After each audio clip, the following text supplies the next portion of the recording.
Welcome to the 15th Annual Memorial Service honoring the officers from the state of Louisiana who were killed in line of duty. This is always a tough time.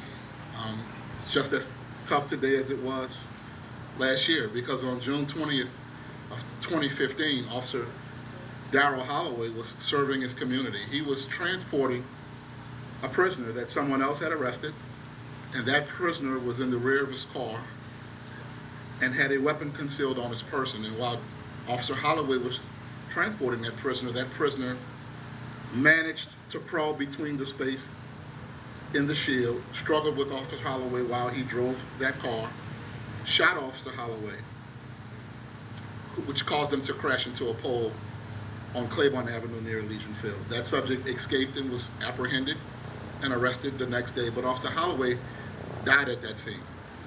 His death not only shocked the New Orleans Police Department, but it shocked the entire city of New Orleans and the surrounding area, because Officer Holloway was loved not only by members of the police department, but to our surprise was loved by almost every citizen in the city. People who he had met over the past 23, 24 years, who he apparently touched and shaped their life and their view of him in some way, loved him and came out in support of him. We saw a community rally around a police officer, though he were a celebrity.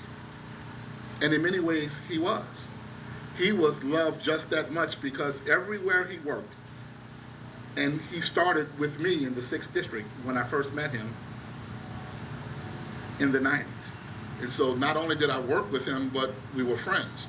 But everywhere he worked, he touched people, and people came out in support of him, young and old, of all colors, of all neighborhoods, telling us how wonderful he was. He was the epitome of what we say community policing is all about, what a community police officer is all about, because the community spoke up for him and came to tell us how good he was.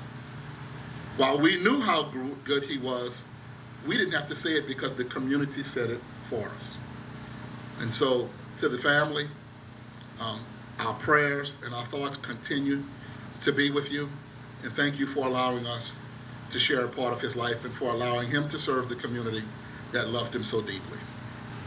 On July 12th of 2015, Officer Vernell Brown Jr. was on Highway 90 at the I-10 split outside of his car, investigating a vehicle fire and training 2 recruits. When 2 cars had a collision, one of those cars veered off the road and struck Officer Brown. He was severely injured, and he remained in a coma until he succumbed to his injuries 5 days later on July 17th. And again, this shocked the New Orleans Police Department, but shocked the community at large, because he too was beloved by this community. A young man so full of life. I met him because he and I were members of the same church, and I knew him personally. Everybody loved him. He was involved in youth. He was involved in civic activities with his fraternity, dedicated his time to helping others. Actually gave up a brilliant career of being an engineer to come and serve the citizens of New Orleans as a member of the New Orleans Police Department, where he did for 17 years. And while we grieved for Officer Holloway, we then began to grieve for the death of Officer Vernell Brown. And while this great man served the city for 17 years, we are eternally grateful that your son, your brother, your father served with dignity and honor. We love you, and our prayers and thoughts remain with you. And you will always be a part of the New Orleans Police Department family.